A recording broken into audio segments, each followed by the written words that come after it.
This podcast covers sensitive topics that may be difficult for some listeners. Please take care while listening. I was going to say something.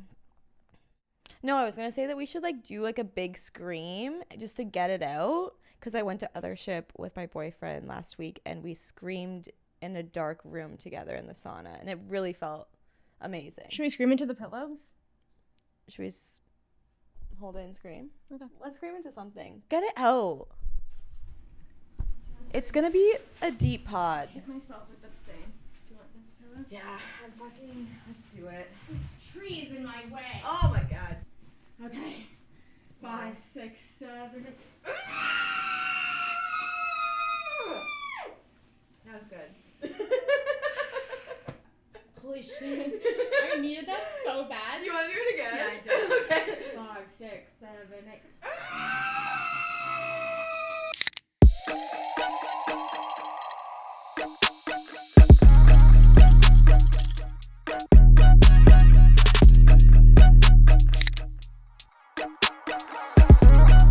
Undrunk.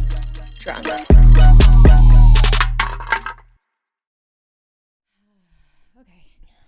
Welcome back. Welcome back to Girl Undrunk. I'm Heather. And I'm Zoe. Yeah. We're both a little bit on the edge right now. Yeah. What a weird. Clearly she's on edge. I'm on edge. How are you, Zoe? Well, we just both screamed into a pillow. That felt actually really good and cathartic, and I needed to do that. I think I needed that too. I am holding a lot of stuff in, and I feel like my throat chakra's closed. So Zoe and I have had a week. Separate weeks. Separate Separately. weeks, but both horrible weeks. Yeah. I'm feeling mentally and physically, I'm not feeling good. I have Yeah. a halls in my throat right now, which I really hope that you can't hear me playing with. We'll just tell everyone it's your tongue ring. Did you ever think about having a tongue ring? No, me neither. No. I knew I couldn't pull that off. No, I don't. The throwing up would freak me out. Like if you throw up. Did you have and your then- belly button pierced or your nipples pierced? No, I had one nipple pierced. Okay. I had my nose pierced. Yeah. And then all of these. But that's it. I had both my nipples. You did? I did. When did you take them out? And my belly button. Oh my God! Did you ever attach them with a No, I chain? didn't. One of them fell out when I was drunk. Mm-hmm. And I feel like my friend's nose ring fell out. And I gave her one of my nipple rings when I was drunk too. And then they both ended up just filling in. See, you're a good caring I'm friend. a good caring person. Yes. Whatever my friends need, I help and support them. Yeah. Yep. But no, someone is angry at me and there's nothing I can do to make it better, So Really I just have to interesting. accept them to being mad at me, and that's just what it is. How do you feel when, because I get the feeling of feeling like you're in trouble. Yeah. What does that do in terms of your mental health and sobriety? Oh my God, awful. I felt all this went down on Wednesday. I had a bad day at work. Something happened at work, and then it just escalated to more personal stuff. And when it was all happening, my body was shaking. Mm-hmm. I couldn't stop crying. I was on FaceTime with my boyfriend, and I was like, oh my God, I'm ugly crying right now in front of you. Yeah. This is not good. But then I think I just called my sponsor, and I don't know what it is about talking to my sponsor, but it does immediately make me feel better, saying I've done nothing wrong, blah, blah, blah. I'm in the right, whatever. It's what I want to do. Mm-hmm. It did make me feel more relaxed, but it's not like I have gotten a good sleep since Wednesday. And I really think that this is why I'm getting sick. Yeah. Because my immune system is so stressed out. Yeah. And vulnerable. And it's not good. We do all this stuff for our mental health, and then you get trapped in this is it my fault? Am I the worst? No, and I always think it's my fault. I don't know if that's something to do with childhood, but I think I'm always wrong and it's always my fault. Yeah. Well, was it your fault when you were a kid? Were you the one that grew up and it was you were the problem child? I don't think so, and maybe I just wanted to take the blame on myself because I'm a good person, so I'm okay, yeah, it's my fault. It's also just comparatively that situation compared to what we've been through is so well, abysmal. I just really didn't think that I would be going through situations like I'm in being sober because people were upset with me all the time when I was drinking. I'm used to that, and you can call me names when I'm drunk because I deserve that. I deserve the worst ever. And I don't deserve anything when I'm like an alcoholic in active addiction. I don't deserve anything. Now that I'm sober and I know my worth, when someone speaks out on my character, I can't handle it and I shut down. Well, that's like one of the biggest things we learned in rehab is like, if you're gonna call someone an asshole, it's like, no, they're not an asshole. They're acting like an asshole, or they're being an asshole in this moment. And maybe tell them why you Yeah. think why you think that they're being like that and what it's making you feel. Yeah. But to get a comment that's just so wildly out of touch and just like the opposite of who you are, like me reading that, I'm like, oh, you don't know or care about this person at all, and if you did, you'd never speak to them that way. Yeah. Like, if you pissed me off, I wouldn't be like, I'm gonna come at you with all these swear words and then like fuck you forever, essentially. Yeah, exactly. I'd be like, hey, so the fuck was that? Hey, let's talk this out. Yeah. You know? Yeah. In the first year of sobriety, you're all just like, you're trying to just keep going and figure out the next day and figure out the next day, you know, day by day. And then after you have a year, you're kind of like, okay, I got this. Now what? Yeah. You know, so But now I things find that still come up. Yeah. Even though you're sober, things are still going to come up into your life and you have to deal with them and not drink. You have to deal with them, and you also can't go home and drink about it later. Like, you can't be like, this person pissed me off or this hurts me so bad. But it's okay because I'm going to get to drink later, and that's the only thing I ever really want to do. So whatever. But now, like you said before, it's like you hold grudges, you feel like, more in sobriety than you did in addiction. Well, because I couldn't hold a grudge when I was drinking because I deserved all the hate and like negativity at me because I didn't deserve anything. Well, it's like, are you really gonna hold a grudge on me? Really? Drunky? Yeah. Like, okay. Exactly. But now I do feel like that. Like, now that I'm 2 years sober, I do feel like in the first year I had, like you said, day by day, I'm like, this is actually, I'm in a really good mood because I'm working on something. I have like all this gratification. I'm like, okay, I'm doing this, and things are getting better. Now that I'm 2 years sober and even a year sober, I'm like looking around the world and being like, there's a lot of fucked up shit going on. Yeah. And like a lot of it feels personal. Yeah. You know, and I have a lot of rage inside me, and it is something I'm working on, but that's also part of being sober is like going through these phases, figuring out what's going on in my body, everything I've missed in the past 10 years. It's like, it's not going to be super clean. Like, it might be super negative sometimes. No, and like, I feel like the past, 3 podcasts we've done, both of us have been like very level-headed. We're like solid 7 or 8s, like for the mental health check-in. This is like one of the weeks where it's like, no, it's not a fun week.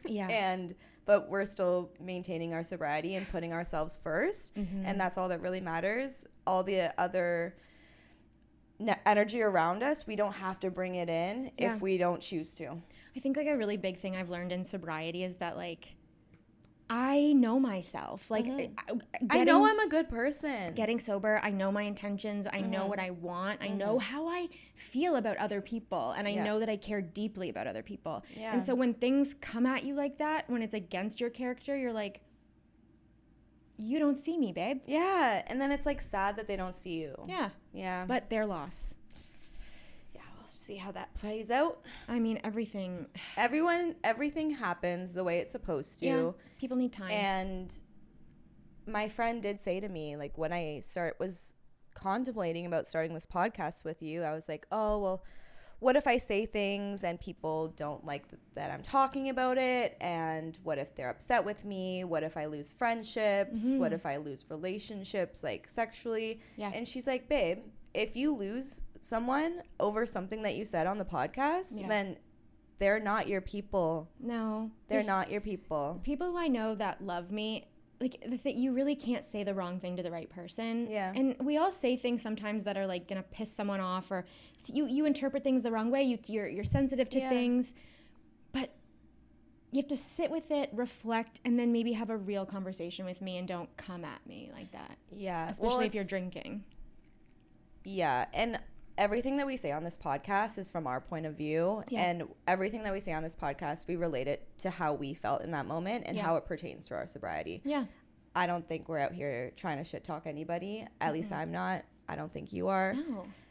It all comes from a place of like love and care, and we want to help someone who's trying to get sober and see that this is possible, and it's a beautiful way to live your life. It really is. And there's a lot more that goes into it than just like our individual story. There's so many factors, so many things and eras and events and people, but it, like, we do have to tell our stories, and we'll be careful, but like, exactly, sometimes you get caught in the crossfire. I was collateral for so many people for years.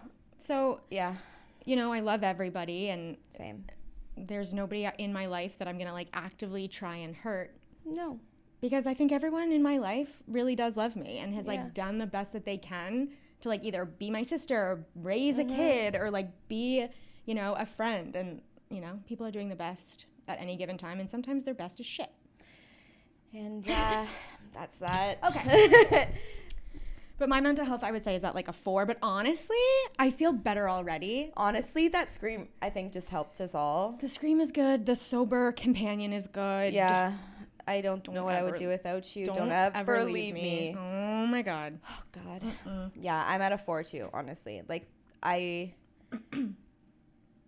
don't know what is going to happen in the future, and me not knowing what's going to happen really scares the shit out of me, because I don't like not having control. Yeah. But also I have to not care about if whatever happens. Yeah. You know? Whatever happens. As cliche as that may sound. So hard sometimes. None of this is easy, guys. None of it is easy. We never say it's easy. No, it is. But if you want it, you can have it. It's true, yeah. Every now and then, this just happened in the park the other day. My friend came up to me and was like, I have to know. I'm listening to your podcast. I have to know why you stopped dancing. And I'm like, oh, right. Yeah. And then Ian was like, when are you going to tell your story? Yeah. And I was like, what do you mean? I feel like we are telling our stories. And he's like, yeah, but you're like tip to tail story. Like, what happened? Yeah. I know a lot of people have asked me that too. Like, like what questions about you, like what made you become sober, or like where did you go to rehab or whatever. And I'm like, I guess like we should tell the whole length of everything. The whole scope. Yeah. The whole scope. It feels a little scary to me. I've never told my story tip to tail, and honestly writing it out this week was a lot, but I'm a little bit nervous. I know. But I'm excited. I had to do this in front of like hundreds of people. Yeah, so that's insane. Whew. Yeah. At least you're just telling it to me. I'm just telling it to you. And don't think about anyone else. Yeah, you guys aren't here. You guys. Let's start this podcast. Cheers. Soda. Okay. We're going to get into my story. Yeah. What the fuck happened? What the fuck happened? And why are you like this? Why am I? And what did you do to become a better person? Yeah. Who put me in this place? You did this to yourself. Okay, yeah. So I'm going to, I guess, tell you, because I don't even think I've really told you like the full tip to, I mean, you know so much, but. I know bits and pieces. Yeah. I feel like I know the majority, but I don't know everything. Yeah. So I'm very interested. Well, ask questions when you want, because I do feel like telling my own story is kind of odd, because I know what I know, and I don't know that you don't know. Yeah. So if you need clarity, go ahead and ask me. But I'm going to tell you how I got sober, but first how I became an alcoholic. Yeah. And I do think that's important. I do think it's important to start at the top, because... Yeah, even like when you were young, like what feelings were you feeling? What were like the first feelings you remember feeling when you were like a child? Well, that's so funny, because I when I was a kid, I was very like spunky, and I was like full of life. I was very emotional, like big and small, always emotions. Right. I'm the second born. I'm like the classic second born, like not so futso. My sister Karen is like so beautiful and smart and skinny, and like always was, and like very... She's one of God's favorites. Like she's really like, she was good. Like, and I didn't really care. It's funny because I was the firstborn, you're the secondborn. I do think that's weird. I always think that the secondborns are the ones that are like the problem, because the first ones, but then again, my sister never did anything. She didn't like go drinking. She didn't get in trouble. So there wasn't any room for me to be like, to be okay with it. Yeah. So I was like, oh shit, I gotta just stay inside. That to say that growing up, my family situation was great. My parents are great. My sister's great. everything was pretty normal. I didn't have like a tragic life. We grew up well. And however, I've talked about this before, but very early on, probably around like 4 or 5, when I would say in like grade 1, I would say that's when things started to like change for me, because I was like not understanding school. Got it. I wasn't getting it. That was your first like fear, you think? Like, yeah. Oh no, school is going to get me. Yeah, because you know what? Before then, when I was like, I started dance when I was 4. My sister was already dancing, and I was like, oh, she's good, I'm going to be good. Yeah. And that, I just fell into it very quickly, no issue. Yeah. But then school, so up until that point, I was like, oh yeah, I'm confident, I got this. And then I went to school, and I was like, what's happening? Got it. And I immediately didn't know. Like, I think like my mom would get so frustrated with me because I couldn't. Do you have a learning disability? Yes, I for sure. But you're not like diagnosed with it. Yeah. But in my day, they they weren't diagnosing girls. They weren't testing girls. Right. The only thing they were really testing girls for was if you were gifted. But the ADHD, the like dyslexia, dyscalculia, like all of that, nothing for girls. Yeah, my brother was dyslexic in a way that like he can, when he reads a page, he can't focus on the lines, I think, so he sees it all. Okay. Yeah, my cousin has one of those where it jumps. Yeah. I can't do math. I couldn't, things like weird shit, like I couldn't figure out what the difficulty levels were in books. Like we would have to bring a book home and read it, and my mom would be like, that's the easiest book ever. And then I would bring home like a 3rd grade chapter book, and she'd be like, what is that? And I'm like, I can't tell. I cannot tell the difference. I don't know what anyone wants from me. Oh my God, we should like do a test for you and see what's wrong with you. What dyslexia you have. I'm pretty sure I have dyscalculia, which is like dyslexia for numbers. Okay. Numbers and patterns and graphs and charts and shit like that. Which is also why I can't label the map of Canada. We're going to keep bringing you back to geography, and I love it. In school, really early on in school, I was going to Kumon. Do you know Kumon? I do. It's totally like forgot about that. Church basement. Oh my God, it's like AA.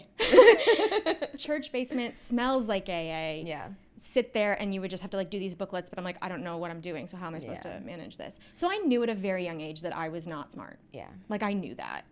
And from a young age, were you getting bullied because of it? Like, were your parents mad at you for not being smart? I was hiding my report cards. Got it. At like in grade 1. Like if they gave it to us in our backpack, I'd be like, oh, I forgot it at school. Yeah. Like I was also one of those kids that like, you know, the desks with like you put your things in. Mine was a wasteland. It was like I couldn't put anything away ever. It was just like, throw it in. And then I was like digging around for shit at the end of the year. It's like, clean out your stuff, and everyone has like a nice stack. And like dirt and dust, and I'm like, here we go.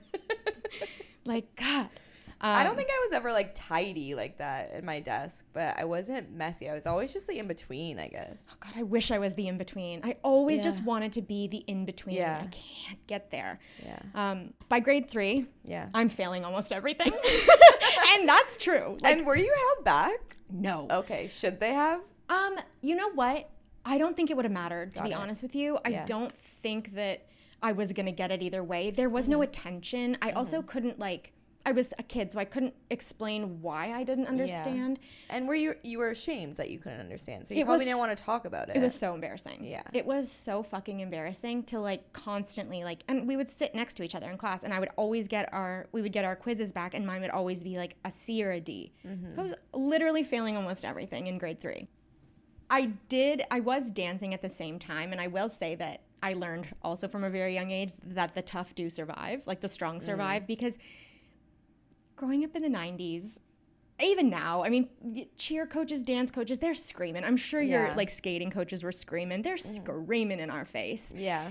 But I kind of liked it because I knew what it was for. When I was getting in trouble at dance, it's because I was like, oh yeah, I didn't point my feet, or I messed up on this. And so I knew, and I could fix it, you know? Yeah, because you knew how to dance. You didn't know how to do school. No. Yeah. And it made more sense to me getting in trouble at dance. And it also made me feel like, well, you wouldn't be yelling at me if I wasn't amazing. You know? It's like, you're tougher on the kids that are good. Yeah. And I just internalized that and felt that. And so it helped me. I was like, dance, I can do, school, whatever. Yeah. You know? At a young age, I really did feel like there's something about me that's really great. Yeah. And there's something about me that is really bad.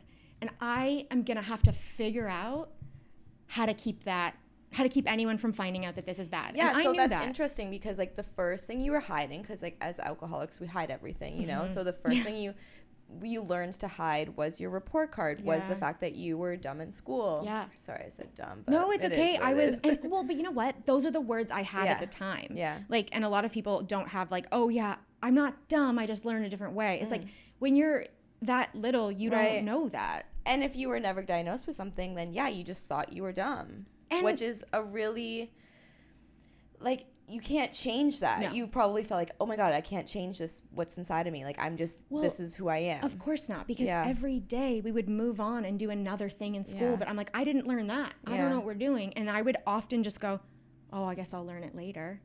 She did not learn it later.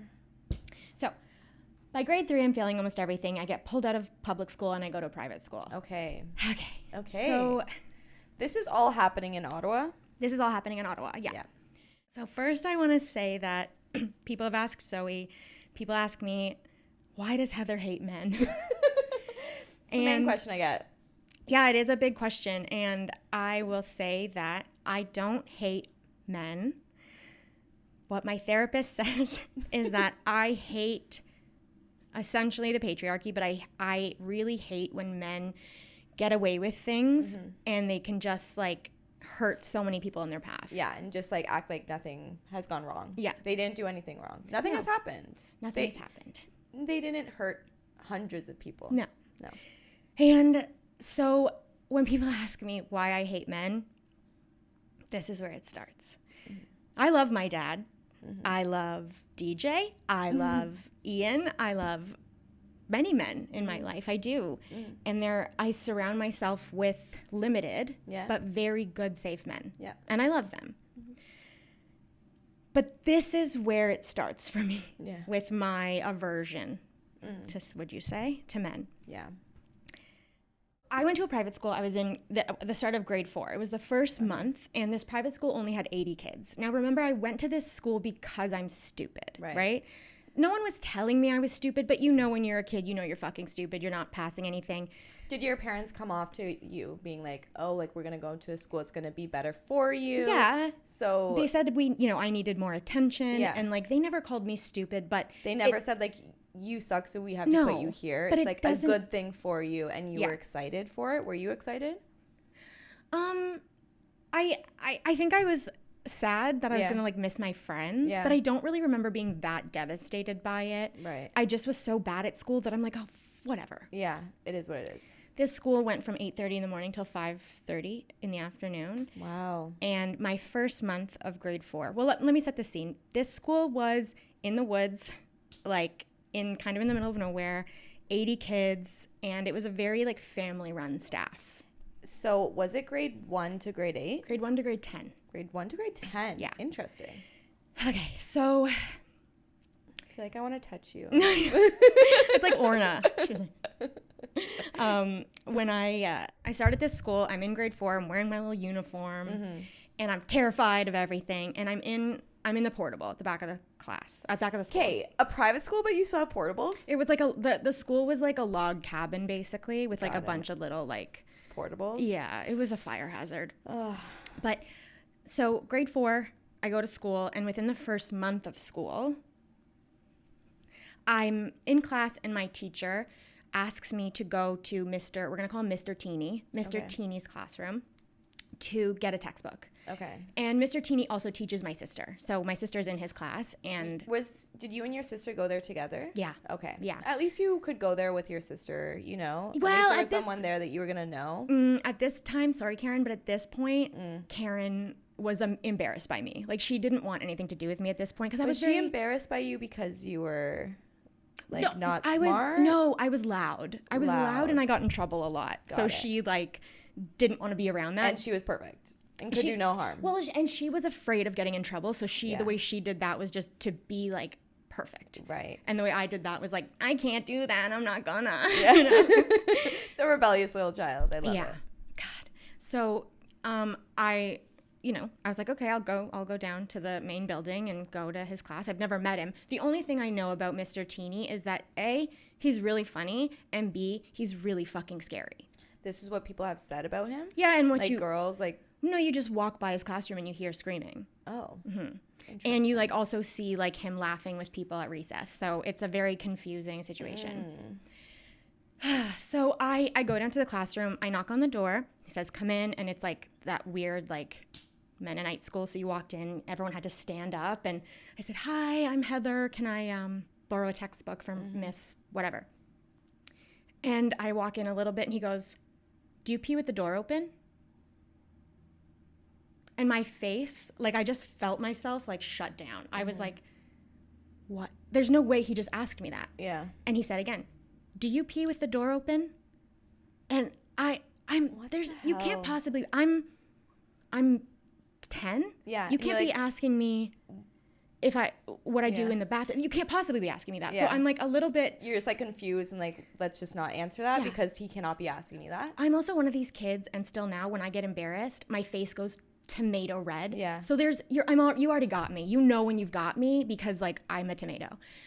So I'm standing there and I look over at Karen and she's just face down, white as a ghost, looking at her desk. Like she does not want anything to do with this. Karen's in as well to get the textbook? No, she's in his class. Like she's in grade 7 in his class. Yeah. Or grade He said grade that 6. in front of everybody? Yes. There? Yes. It was just you going into No, this class. sorry. So when I walked in, it was a full class of kids. Okay. And there was also only 2 girls in that class, and the rest were boys. And they were all grade 6 boys. So, of course, I'm in love with them. Yeah. And I'm terrified. He's asking me if I pee with the door open. I'm standing there fully red-faced, just being like, I just came down to get a textbook. How am I caught in this? Yeah. It's also my first month at this school. And then he asks me 2 more times. He goes, when you go to the bathroom and you sit down. And now he's making you feel stupid because you're not answering the question. He says, do you leave the door open? And I said, no. And he said, are you sure you don't pee with the door open? Doesn't fucking stop, Zoe. It went on for so long that I was like, am I in the Truman Show? Is this a joke? Is this happening right now? Finally, I look over at Lucas Tawari. He's sitting in the first and last. He's sitting in the front row. And he just goes, close the door. And he wanted me to close the door to the classroom. Okay. And I turned around. Thank you for him for saving you and telling you that. Thank you, Lucas. Literally. But like, what the hell? I turned my little grade 4 body around and like closed the door as if like, I was like, is he stupid? And then I immediately am like, no, I'm stupid. How could I ever be so dumb to not close the door? Like, it was so shocking. Yeah. I'd never met this person. So manipulative. I've also never met this person. Yeah. He's never spoken to me. Yeah. Ever. So it's a crazy way to talk to a child, by the way. Talking to children about their pee is grooming. Yeah. It's grooming and it's abuse. And just making you terrified. Yes. And making you feel small. Yeah. And scared. So he continues to like make fun of me about it to the class and he's like laughing with the guys about it. And I'm in grade 4 and I'm just trying to get this textbook and he hands me the textbook and he writes a note on a sticky note and he says, read this to your teacher and in front of everybody when you get back to class. And I go, okay. And then he goes, are you going to read it? And I said, yeah. Like, I'm just trying to get the fuck out. Mind you, I'm terrified. So I leave the class. I'm crying all the way up to the portable and I'm just like wiping my tears because I'm like, I can't cry in my first month here. Yeah. I hand her the textbook. I give her the note and I said, Mr. Tini wants me to read this to you, but I don't want to. I go and sit down. End of the day, I'm leaving school. Pretty good day, all in all. We survived? Yeah, I leave the school. I'm walking out, and it's probably like 100 feet from like here, like the front of the school to the parking lot where my mom is. Okay. And he's standing on the schoolhouse steps where there's like a bell. It's like a full schoolhouse. He's standing at the top because he's incredibly tiny. So like if he didn't, it's less intimidating. But he's standing at the top of the stairs, and he goes, hey, did you read that note? And I went, yeah. And I keep walking, and he goes, hey, get back here. Oh my God, I'm terrified. I'm 10. And I go, what? Again, I'm like red, white. And I'm like, he's like, did you read that note? And I just didn't really say anything. And he's relentless. He doesn't stop. Did you read it? And I finally am like, I just gave it to her. I didn't want to read it. Why didn't you want to read it? Why didn't you do what I told you to do? Why can't you follow instructions? This is your first month here and this is how we're going to start it out. Are you a liar? Are you a liar? God. Is that your mom over there? Should we go together and tell her you're a liar? I'm crying. Yeah. Okay. Over a note. And he's still picking at you even though you're bawling your eyes out as a 10-year-old? And he has veins popping out of his neck. He's red in the face. And he will continue to speak to me like this for the next 4 years of my life. So No, I remember because my dad would get like that angry at me when I was like drinking, and he would get like scary. It's but really like scary. not that scary. So like I feel like I'm imagining my dad angry times like a billion. Plus, it's a stranger. Plus you're 10. Like when I was starting to drink, I was like 16. Yeah. You know, so. And I wasn't doing anything wrong. And he finally, I said, when I could finally talk, I was like, I thought you guys had an inside joke and you were going to make fun of me. Yeah. And he's like, well, why was that so hard to say? Interesting way to start your time here. Yeah. And it was horrible. And I cried. Yeah. And that stuck with you. Yeah, well, I held it together until I got to my mom's car, and I got in the car and I didn't tell her because I went to that school because I'm stupid and because I'm a problem and I get in trouble. And now you just feel more stupid. Well, what am I going to do? Be in trouble my first month at this fucking school? I'm here because I'm a problem. I can't now be a problem at the school. So I'm already fucked. And from that day forward, it never stopped. Yeah. He never stopped. And he did this to everybody? No. He did this to a select group of people. He was really, really into Did you ever talk to the people that he did this to as well? I got it the worst. And at that time, it felt like it was only me. There was one other girl in my class who was like going through some pretty difficult mental shit once we finally got into his classroom in 7th grade.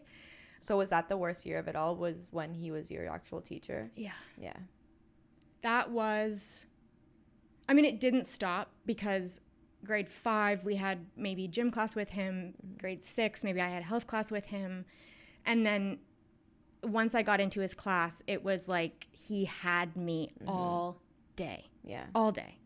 And it wouldn't stop. I mean, I could never do anything right. It was screaming and yelling and embarrassing and harassing and in front of everybody. Humiliating a child. Like I would walk in to like circle, and he would like circle at the beginning of school. We would have to like sing "O Canada" and stuff. And like he would just call me out for shit. Like he would do weird shit and like scream at me. And he knew he could do it. Did you eventually tell like your parents like, this guy fucking sucks? No. Because he... Because I thought he was right. Yeah. I thought he was right. Yeah. I would continue to go on and get in trouble at that school. Yeah. I was already a problem with him. And so if there was any kind of like issue with girls and stuff, it was like me and my friend Paige, we would fight and we would get called into the dean's office. And he would send her out and keep me in and scream in my face and say like, you are so lucky that I'm not going to call your parents, because if I did, you'd get it 10 times worse at home. And that wasn't true. Yeah, but I didn't know that. He made it seem to be true. Yeah, they were my superiors. They were the dean. It was like a prestigious fucking school. I thought they were right. And like whatever they said was true. And I'm a fucking problem. And mind you, I'm still not smart. Like I still can't do math. Like I still am getting in trouble. I'm getting screamed at for getting like words wrong in dictation. If anything, like you are not being able to like get smarter because you're getting abused every day at school. Well, so in 7th grade, when I got into his class, I started getting migraines. Okay. As did my friend Paige. She was getting debilitating, paralyzing migraines. And I'm like, because of his abuse, probably. Yeah, I think so. And I was getting migraines, and I also had what I now know is a full mental breakdown in 7th grade. I was in his class. My body forgot how to eat. It forgot how to swallow food. I can't even explain to you how that's possible, but I couldn't get my brain to tell my throat to swallow food. I couldn't. Was this at like a lunch break, or what was happening? Every single day, all day. Yeah. Morning, I couldn't eat anything. It just started one day where I just like couldn't swallow food. It went on for months. I went to the doctor. She was like, you should look up the Heimlich maneuver. Okay. So like just to say that I was a mentally ill child. Yeah. Like I was going through shit, and it was obviously brought on by him and the school and the teachers surrounding that did nothing about it and like heard the screaming and the yelling and the crying. You were severely depressed, anxious. Yeah. You couldn't eat. You had headaches. It was affecting your whole body. Yeah. It was crazy. And your mental. Yeah, and like there was also a lot of like threats that would go on about like taking dance away from me. Like he would say that he would like talk to my mom about taking me out of dance if I couldn't get my And that grades was up. the one thing you cared about. I would have killed myself. Yeah. Dance is the only reason I'm here today, and that's true. Yeah. Like, that's 100% true, and it started here. So your days back then consisted of, were you dancing and then going to school, or were you going to school and then dancing? Well, I was going to school from 8:30 to 5:30. Yeah. And then either being pulled out an hour early, or we'd leave at 5:30, and then I would dance till like 10. Which is insane. And then get home at 10:30 and have to do homework. Yeah. Which we know I don't do. So Wow. my days were very stressful, and then I would Yeah. be in the car in the morning, like trying to get my homework done really quickly. I got Yeah. very good at lying. Yeah. I was in his class, and he asked, I didn't read. It was about whatever we were learning about in history, and I didn't read the chapter. Yeah. And I'm sitting in class, and I fucking knew he's going to call on me. He Yeah. always calls on me because he's trying to get me. And I didn't read it. And so before, he was like, can anyone summarize the chapter? And I put up my hand, and I was like, well, before we get into that, and I just like read one line so fast and was like, why did they decide to stay here when they, and like he answered the question, so then he wouldn't ask me to summarize. Oh my God, smart. Yeah. Yeah. So I became a liar real early, and Well, it was and survival. you had to figure out your survival skills. Exactly what I was going to say. Yeah. You're a lot. Yeah. So I was a very stressed out kid. Yeah. I was a very stressed out kid. For good reason. Yeah. And once I Yeah. got to high school, I mean, we've talked about my high school experience a little bit, but just to say that I already knew I wasn't enough once I got to high school. I knew I wasn't enough. I knew I Well, wasn't after smart. going through that, so your last year at the private school was grade 8? Grade 8, yeah. Okay, and then grade 9. And then I went to, and then I went to high school. I went to real high school and immediately failed math. Like, immediately got a 43. Like, could not Were do your it. parents putting you down now because, like, oh, we took you to private school and you're still not No, they were getting never, it? They were never mad at me. They Yeah. just were frustrated. Yeah. And they really, I mean, they did throw this around, like, you're not applying yourself. Yeah. And, like, that pisses me off. It always has, Yeah. because I'm like, I don't want to. Yeah. Like, I don't know how to apply myself. Yeah. I don't get what's You've going on tried here. to. Yeah. You didn't know how to. And no one was, Also- like, sitting down and helping you. Were you? I did have tutors, and In that high was school? fine. But then I would test, Yeah. and I would fail because Yeah. I don't get it. Yeah. I do not get it. You would think that I would turn to drinking at this point in high school because I was an idiot. I had no friends, but I think that's why. I didn't have friends in high school, Right. especially in my first high school, so I wasn't drinking. I wasn't going to Yeah. parties. I was teaching dance on Saturday and Sunday mornings. I wasn't. Yeah, I your was whole very life was busy. dance. Yeah. So I just was really, when I was writing this all down, I was like, man, thank fucking God I Yeah. had dance, because Yeah. I was nothing. I felt like nothing. And the only thing that made me feel good was dance, because I was good at it. And I was getting and at accolades this point, for it. like, this, would you say, like, this was the best that you were, like, No. beginning of high school, like, when? No. Oh. I would continue to get so good, So Zoe. good. Okay. But this is, like, that's what you were living for at the time, was dance. Well, definitely high school, I was like, this is my entire life. Like, Okay. I remember I think I already told this story, but I was in 9th grade, and we had to make a collage about, like, our life, and my whole thing was dance. And my teacher was like, you have to do other things. Yeah. And I was like, Well, it's true. You can't put all your eggs in one basket, But for I s- dating or for... I am in 9th grade, madam. Yeah. What do you mean? I was like, my mom drives me to these places. What am I supposed to do? What are Yeah. you talking about? I don't know. You dick. That's true. Maybe you In should 9th grade. dance. At the end of high school, I was drinking a little bit. Yeah. And by that, I mean I was putting vodka into water bottles and pretending to drink it. Like, fully just like... Yeah. Because you were scared of it. I was terrified, Yeah. Zoe. My dad raised us to be like, you guys are probably allergic to alcohol and you might die. And we were like... And then... No. And also, I was so afraid of being in trouble, right? Like, Yeah. this hadn't gone rogue ever for me. I never was, like, a kid that got in so much trouble, so I just, like, went the opposite and was just bad and didn't give a fuck. I was terrified of being in trouble. I didn't want to get caught drinking. I didn't want to get arrested. Yeah. I was scared, you know? Yeah, because your family made you, like, terrified of everything. Yeah, and I was like, if I get drunk, what's going to happen? They're going to take dance away from me. Like, it just wasn't for me, and I didn't have any friends to drink with. So I was just, like, pretending to be drunk at parties if I got invited to those parties. The drinking kind of stops here for a sec. Yeah. I'm drinking a little bit in high school. Yeah. I'm, like, trying to fit in. Yeah.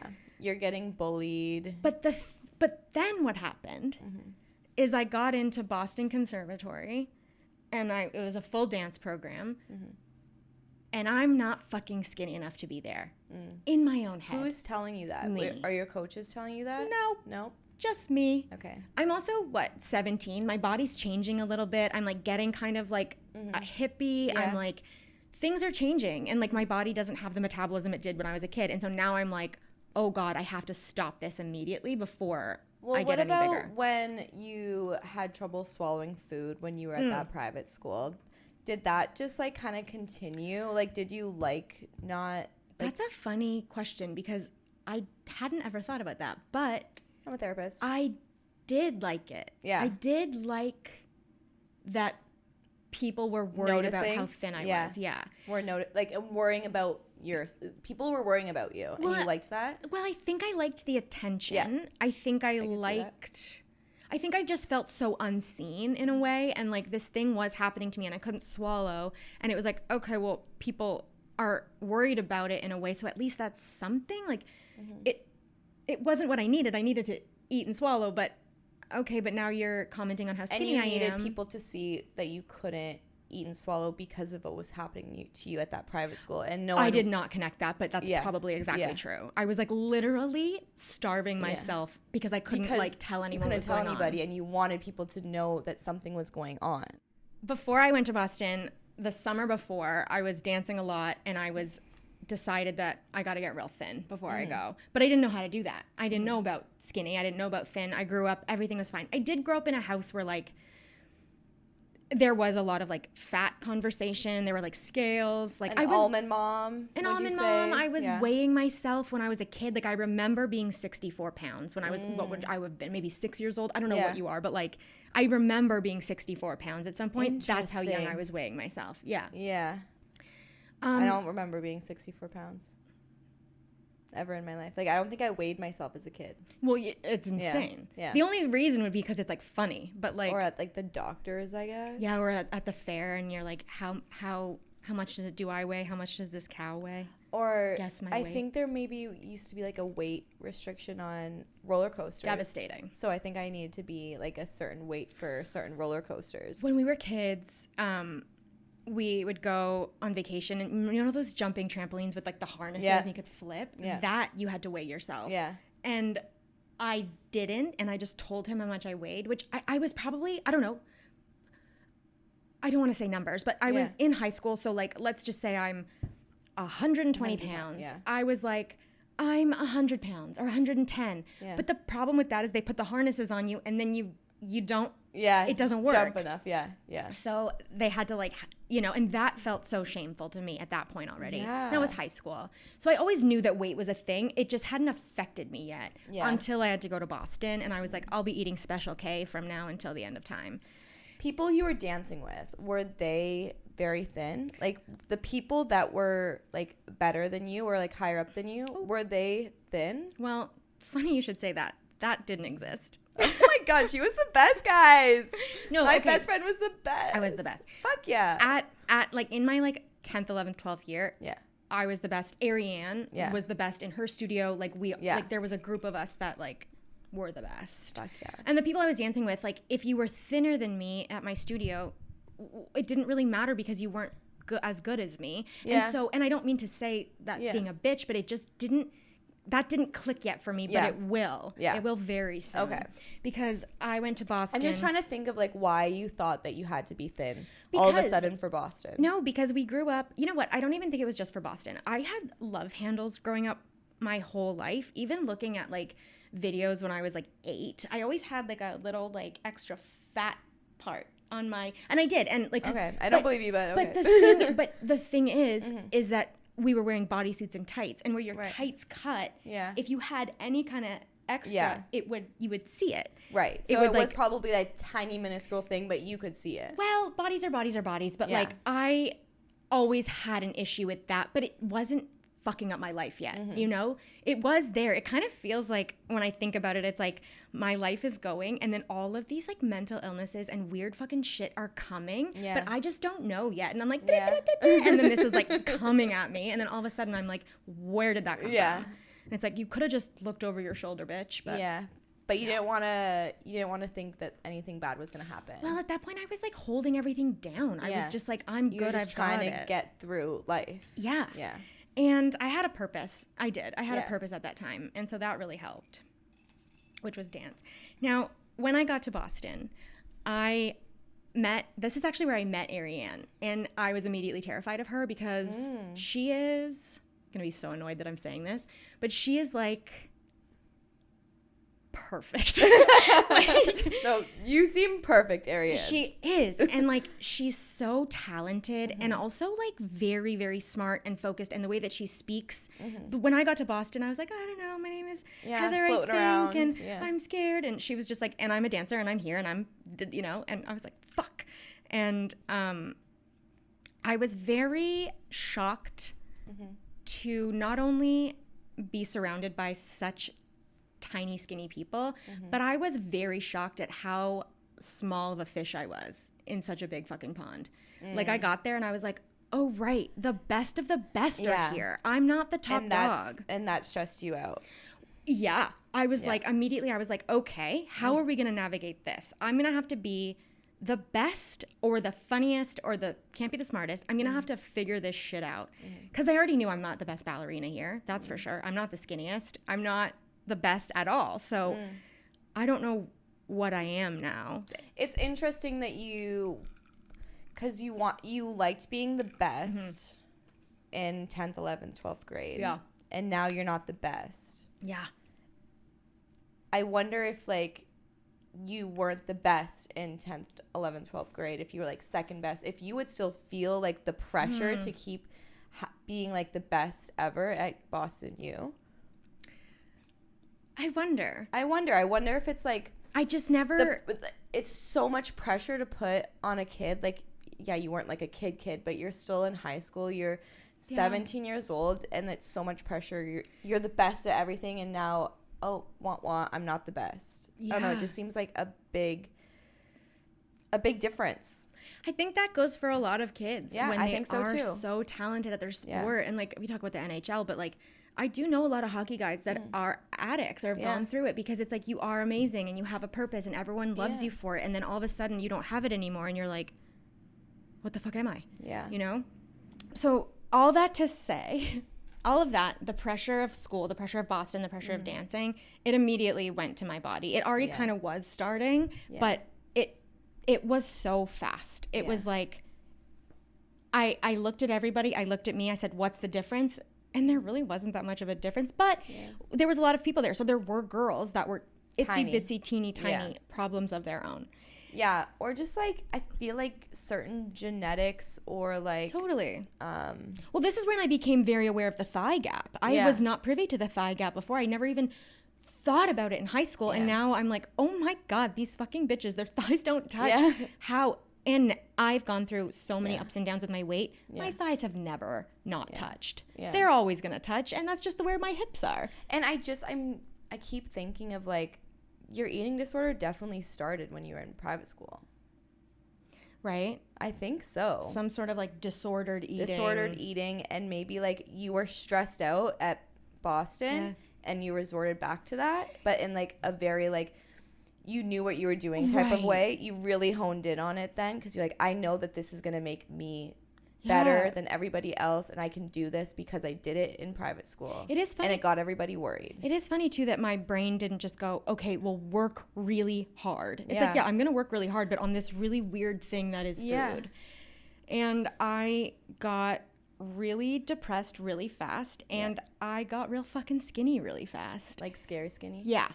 After my first year, Christmas, first year. Look at that dancer leg. Ooh! We went home for Christmas, and I lost 20 pounds in a month, and I came back, and people were like, you okay? And I'm like, and I could kind of keep it up a little bit, and then I couldn't. Yeah. And so within like 4 months, I had lost 20 pounds and then gained 30. And it was it's the biggest I'd ever been freshman year. And that's not the biggest I was ever gonna be, fucking hell. But it was the biggest I ever was. I was depressed. I was wearing sweatpants all day. I was living in the dorm room. I was like eating ice cream out of a fucking, because I do think that when you restrict so much. By the way, let me just pause for a second. I understand that this part of the story feels a little scattered. It's pretty fucking scattered in my brain too. No, when I tell my story, it's gonna be all over the place. This part of my life wasn't linear at all. Yeah. It wasn't clear. It was It such seems like eating delusion. disorders are not linear at all. It's I also wasn't living in this reality at all. Yeah. Like you didn't want to be there. I didn't want to be there. I Yeah. didn't give a single fuck about anything. I just was like, I can't eat, and if I don't eat, I'll be a better dancer. And that also means if I don't eat, I'm worth more. Well, now do you think that you still had dance, or was like you being skinny like what you had? No. Dance Yeah. was still what I had. Yeah. I don't think at any point no, there were some points where being skinny was like pretty More on par. important. Well, definitely more important. Yeah. But I never felt skinny enough. Right. Whereas with dance, I would go in and out of being like, I'm enough, I'm not enough, Yeah. I'm not, you know? We also had a lot of reinforcement all around. Like our teacher, Donna, would come in, our ballet teacher freshman year, and she'd be like, I can see your lunch. Which means like, you know, you ate too much. Or she like knocked over someone's water bottle once and she was like, oh God, somebody's lunch. We're like, Donna, come on, man. So this is where like those comments came into play. Like Yeah. when you were in high school doing dance, it wasn't like the coaches weren't doing stuff like No. that, but that's where it started to happen. I Was would in like university. to bring this up though, because in high school, I literally just remembered this. In high school, this is when I started having severe stomach problems. I was basketball belly by fourth period, so bloated I had to undo my pants every class. Really? Yeah, and I would just like get home and I'd be so bloated, and then finally when I'd get to dance it would go down. Why? Now it's IBS, and Right. it's so triggered by anxiety. Yeah. And I am the poster child for anxiety. I gave myself IBS from being so stressed out all the time. And so now like when I do get stressed out, I have to like breathe so deeply into my stomach and sit Yeah. in my like infrared little blanket and like, cause I'll be massive. I It want to see that hurts. infrared blanket. Where'd you get it?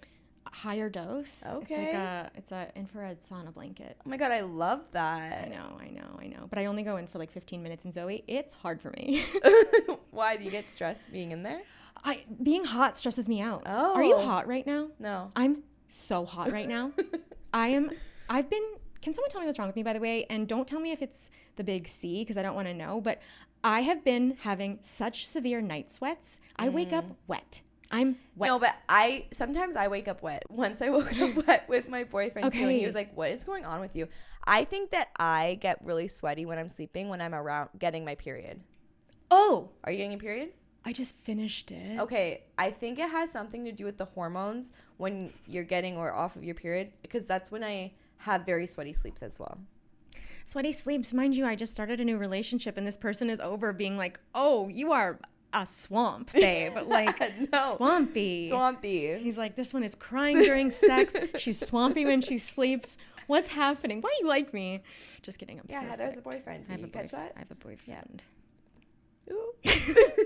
Okay. Back to the story. Back to the story. Freshman year, I would say freshman year was my test of how to be skinny, how to do it, how to not eat. I didn't know. I didn't know how to be skinny. All I ever knew was like smoothies and like Jenny Craig, but I didn't know actually how. And then sophomore year is where I got real good. Like I should be Yeah. in the Olympics for anorexia because I crushed it, Zoe.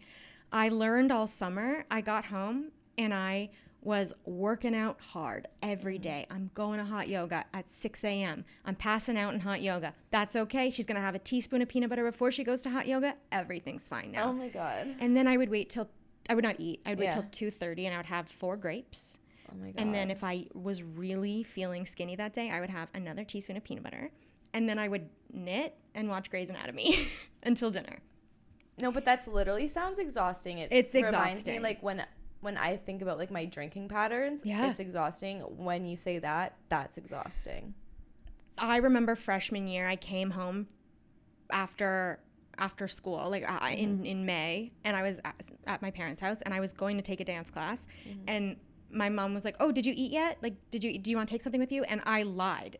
It was the first time I ever lied about eating, and I said, Interesting. "No, I already ate. Like I had already, Yeah. but I did not." Yeah. And it was so weird to me because I almost had an out of body experience where I was like, You love You're- lying. well, I was just like, you're in. Yeah. You've lied. Yeah. You're in this eating disorder now. Yeah. You've made a commitment. You just lied to your mom, and now we're in. Mm-hmm. And it felt crazy, but it also felt motivating. And then I continued that on. and I went back to school, and people were worried. I looked insane. I was like, you know, Ariane was getting real fucking pissed off at me. Did I tell you this story? We were in Alexander Technique. She was here last weekend, and we were having this conversation, but we were in Alexander Technique, which is like all about like posture and shit. Okay. And we had to like do this exercise with like a little Reese's cup where we had to like sniff it and then lick it and then eat it. And you wouldn't eat it? I can't eat that. It's Oh my fucking, God. it's food. I can't eat that. I also like, I'm eating papaya in 2 hours from Yeah. now. Like I can't. And Ariane was sitting beside me. And at this point, Ariane had been dealing with her own fucking shit and Yeah. everyone else's fucking shit too. Cause she had roommates. All of her roommates were like going through eating disorders. Yeah. At this point, she's pissed. And she looks at me and she goes, "Oh my God, just eat the fucking chocolate." And I was like, And did you eat it? nope. And in that moment, I was like, oh, they know. Yeah. Everybody knows. Did And I that did it make right. you feel superior? Did that Yep. make you feel bad? Yeah, it made you feel superior. It made me feel superior because I was like, I can do this. Yeah. I'm doing something and everybody wants this. Yeah. And I knew everybody wanted it because I started to lose friends. People started to get jealous. Jealous and fucking annoyed. Yeah. Because when you I have an think eating that's- disorder, you yeah. don't shut the fuck up about food. Yeah. Ariane told me that we were at Whole Foods she was eating sushi or something, which was like 200 calories. I could tell you all the calories of anything at Whole Foods ever at any year.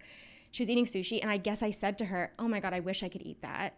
And I don't even remember saying Yeah. that. But she's like, "Yeah, that fucking sucked." And I was like, Yeah. man. So Yeah. I'm losing friends. I'm Yeah. like, I don't care though. Because, you know.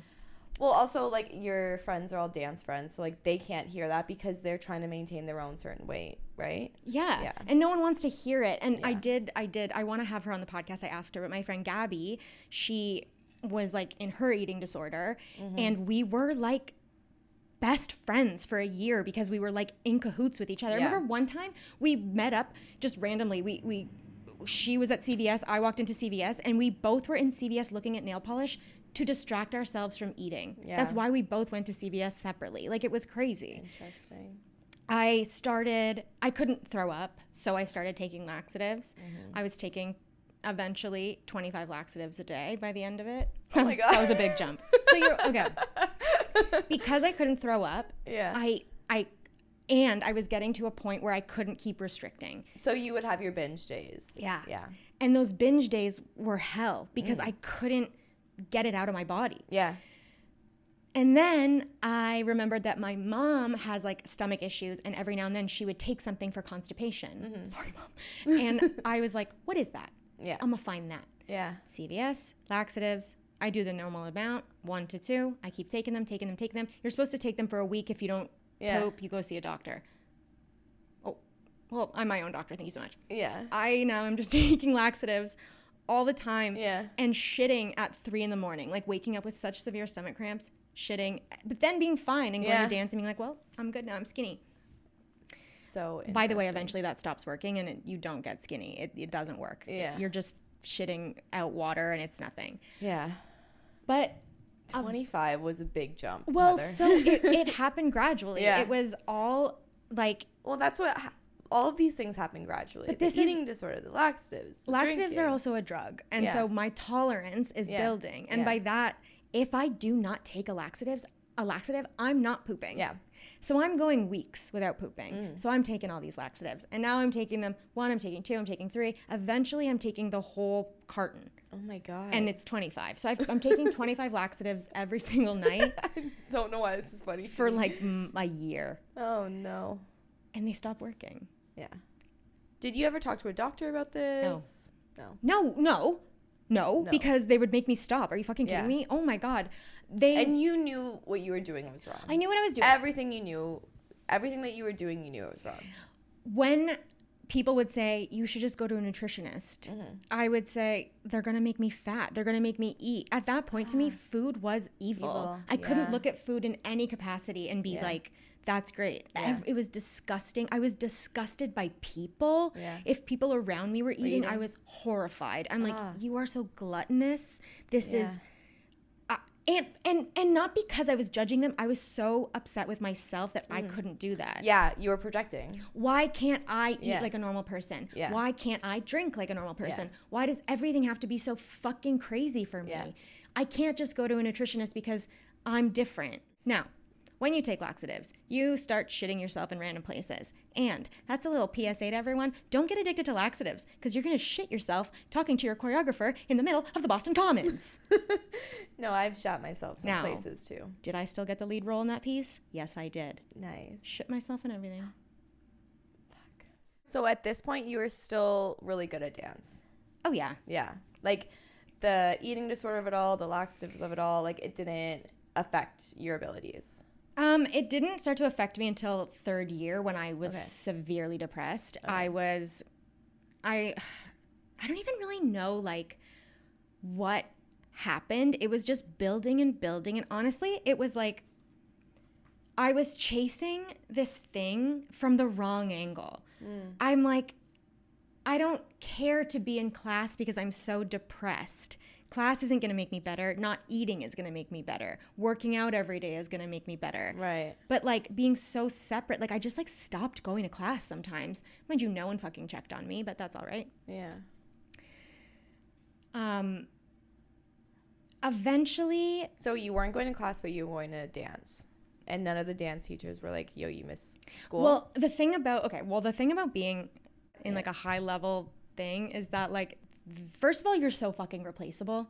You're so replaceable. And like me not being in class meant nothing. Even if I had a lead role in something, it's Cassia knows it. Ariane knows the role. She'll take it. Like, you know, everyone was dealing with their own stuff and no one really gave a fuck, to be honest. Like no one had the capacity to care about anybody else, you know? That's really like lonely. It was lonely. It was exhausting. I mean, we were dancing from like 8 to midnight every day. And it was like, it was too much, honestly. But eventually I got a boyfriend and I found a little bit of distraction in that. And so it's so weird, but my mood did start to lighten and I started to get a little more clarity and I was like, I'm going to go to a nutritionist. And I went and I loved it and I was under eating and I was losing weight really fast and I stopped drinking. I was drinking just like on the weekends, but when I went to the nutritionist, she was like, stop drinking. Let's just stop drinking for 30 days and we'll see what happens with your body. I lost a lot of weight. I also, whatever she gave me to eat, like the plan she gave me she was like the nutritionist for the Boston Ballet. Yeah. So it was like nothing. I got eat vegetables. I got so skinny. Yeah. But honestly, I've never been more motivated about anything in my life. It was instant gratification all the time. I was pooping every day. And you knew what you had to eat. Like there was a plan out for you and you knew and you trusted that you weren't going to get fat. Why did you trust her, you think?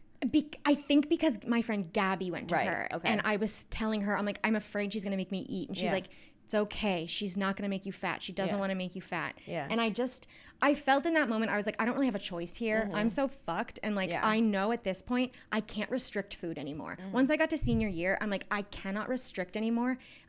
It hurts me and I'm hungry and I will literally black out and go to Whole Foods and buy a giant thing of cookies and eat them all, which is what I was doing. She got me to stop drinking and it's the only time that anybody has ever gotten me to stop drinking. Yeah. And I think that's because at that time eating was just way more important. You hadn't gone down like you weren't an alcoholic yet. I didn't have the capacity to do both. No. So when my eating started to get better, I started drinking. And I was drinking really casually. Were you drinking with your boyfriend? No. So my boyfriend was in a different country. So we were hardly ever together. But I was drinking at school. My best memories are with my friend Cassia and actually Ariane. We had some really fun times. But Cassia and I would leave class after school. And we would senior year. Senior year. Senior year was maybe like the best year of your university experience? Well, am I being like really unclear about this whole thing? I think it's just like hard because it's a lot, you know, and I want to make sure that everyone knows the timeline of everything. I would say freshman year, eating disorder started. I was in and out. Yeah. Sophomore year, I got really, really skinny. Third year, I started to gain weight again because I couldn't hold it down. Fourth year, I went to see a nutritionist. Yeah. My eating started to get better. Fourth year, I started to have more positivity. Like I was less depressed. And that's what I mean. Like it feels like that would be your best year then at school. And I was crushing it. Like it was honestly, senior year was so good because it was like really hard, and there was a lot of animosity, and there was a lot of fighting that went on, but it was such a creative space. And Kasia and I would leave class, and we would just like go to the liquor store, get a bottle of wine, and then just talk about art all night. Yeah. And like bitch about things, but we would go to art parties. Like we would go it was fun. Yeah, and like going out with my friends and like going to their, I mean, we couldn't go out because we were in America, and we were too young, but we'd go to house parties and drink, and it was so fun. And then I started to feel very sad when my friends would leave.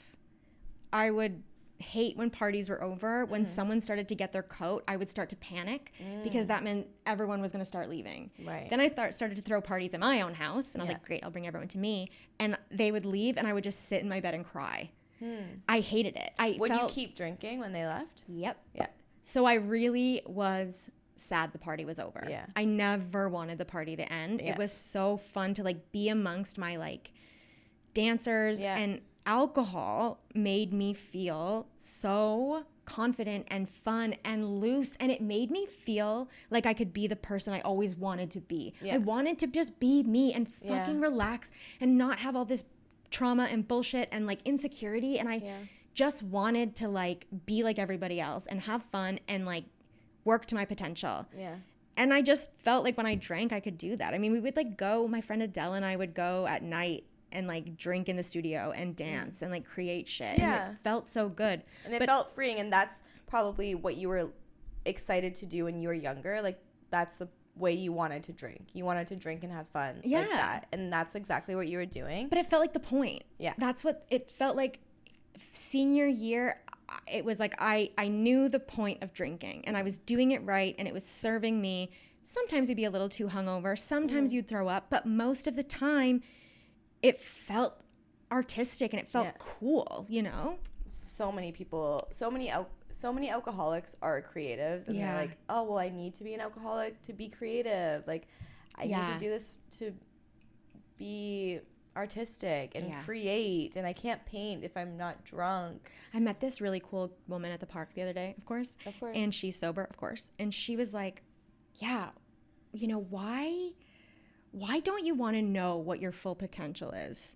When you're drinking all the time, you can't. You can't ever hit your full potential. So why don't you want to know what 100% looks like? Yeah, interesting. And then I was like, because that's terrifying.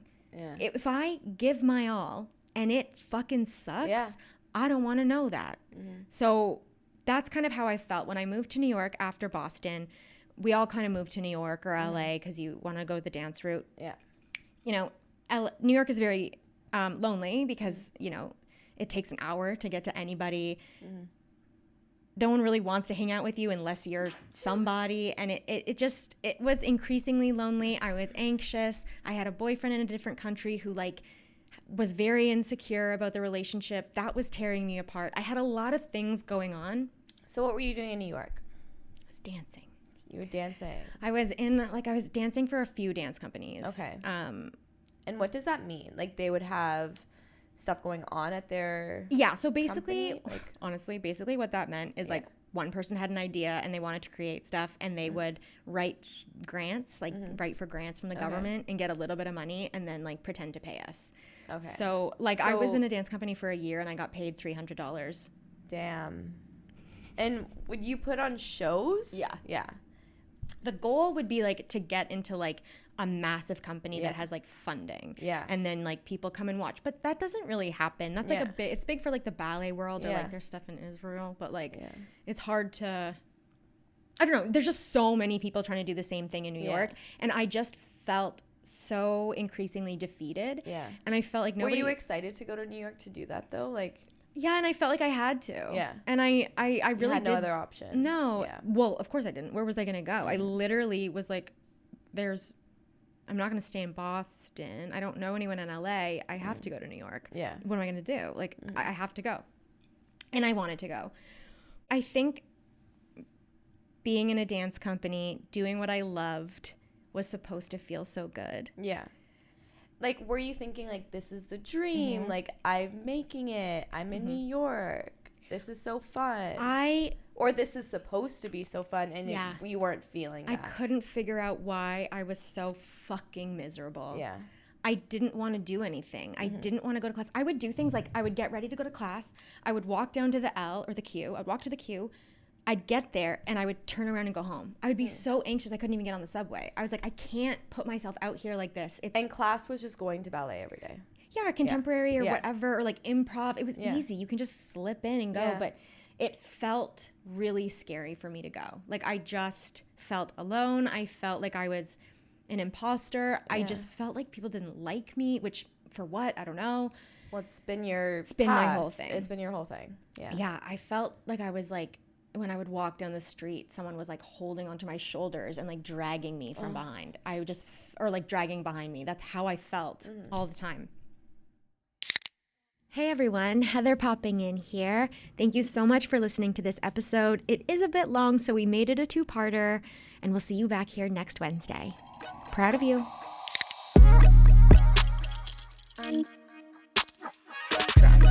Thanks for listening to Girl Undrunk. You can follow us on Instagram and TikTok at Girl Undrunk Podcast, and or send me an email at heather@girlundrunk.com.